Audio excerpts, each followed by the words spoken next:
I grew up in the Methodist church. Um, my aunt was a member, and she started inviting us to go to church with her. And with her taking us to church, my mother got into church. So we were raised Methodist, and I was saved at 11 years old.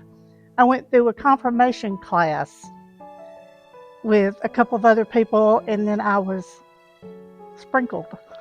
And that was the beginning of my walk with the Lord.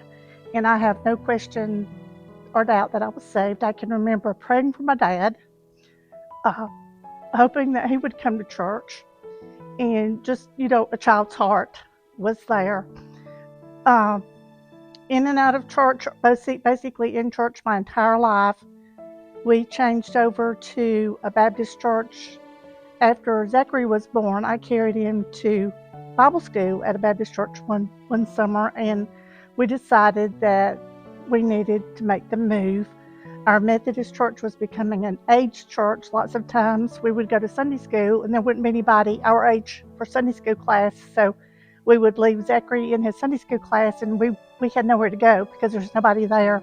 So we changed over to a Baptist church and have been Baptist ever since, which is about a little over 40 years now. Well, as most members here know, I experienced a health scare after COVID. We came down with COVID Christmas of 2021, and mine post-COVID developed into the necrotizing fasciitis in my leg, which was a journey of its own. I'm going to try not to cry here, but during that time, there was about 11 days that I'm not even aware that I was in the world. But I know people were praying for me, and some of my members here, Donna Moore, worked at the hospital. I remember Donna coming to the door and speaking to me and saying she was praying for me, and Carol Jones came by. And other than that, there's very little that I remember. Now, once I kind of regained consciousness or awareness of what was going on around me after they transferred me to another hospital, God became very real to me, because there were times when anxiety and just the uncertainty of what was going to happen got really strong. That was during COVID. You couldn't have but one visitor a day. Thankfully, they had changed the rules at the hospital, and I could have the one visitor a day, because if I'd been over there 6 weeks by myself, I'd probably be crazy now. That I was allowed one visitor a day, and I knew people were praying, and I could see prayers being answered, because we would pray for something specific, and it would be taken care of, and I knew that was God working. I think the scaredest I was when they decided that the infection that had taken my leg was in my spine, and they were going to have to do a biopsy. And I knew that your spine is a direct pathway to your brain, and I was a little bit concerned that when they got in there, they were going to stir things up, and that infection was going to go everywhere. So I think that was the scaredest, the most frightened I ever was. But they rode me down to do the biopsy, and before they rode me out of the room, I said, Lord, hold my hand. And he held my hand. I mean, I knew, I visualized him taking my hand and holding my hand as we rode down the hall and got on the elevator, and they rode me into that room and just left me. But I wasn't alone. He was there with me the entire time. And thankfully, the biopsy went well. Nothing transpired from that, and we moved forward. But God was there the whole time. I mean, He's answered prayers. He's made things happen. I've seen His hand work, even to the point of when I came out of the hospital, I had to change primary care physicians, and I asked around. I got some recommendations from several people, and the doctor I wound up with,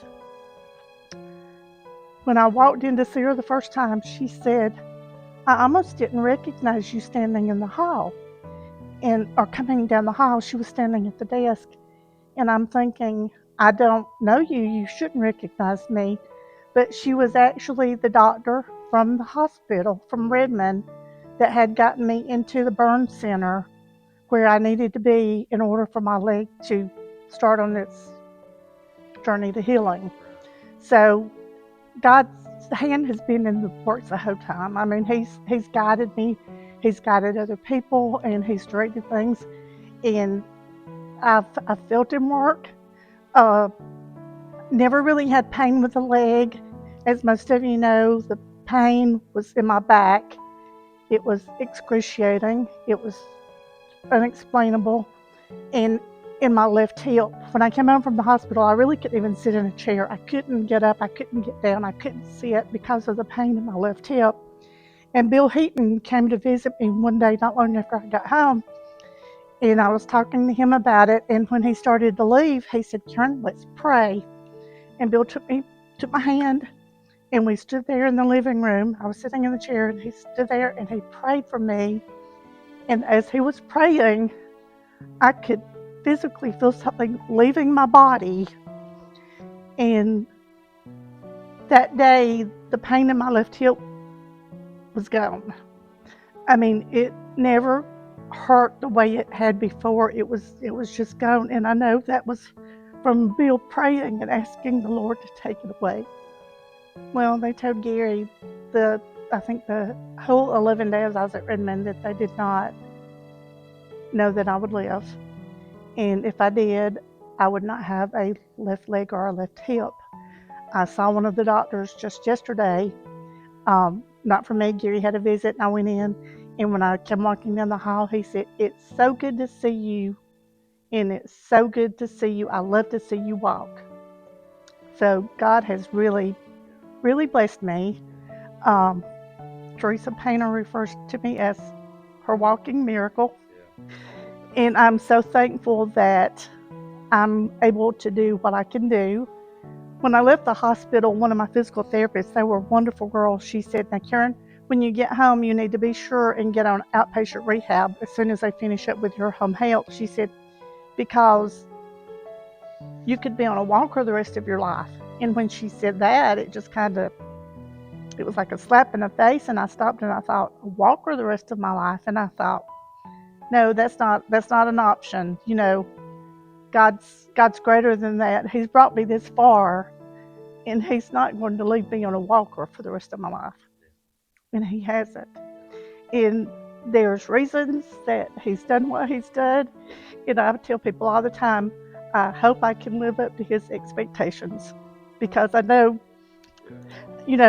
we're not worthy, but God has really taken care of me. Just stay strong.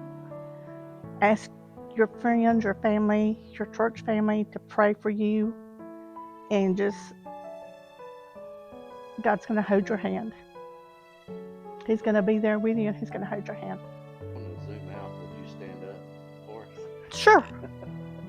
I will. There you go. A leg and the hip. Yeah.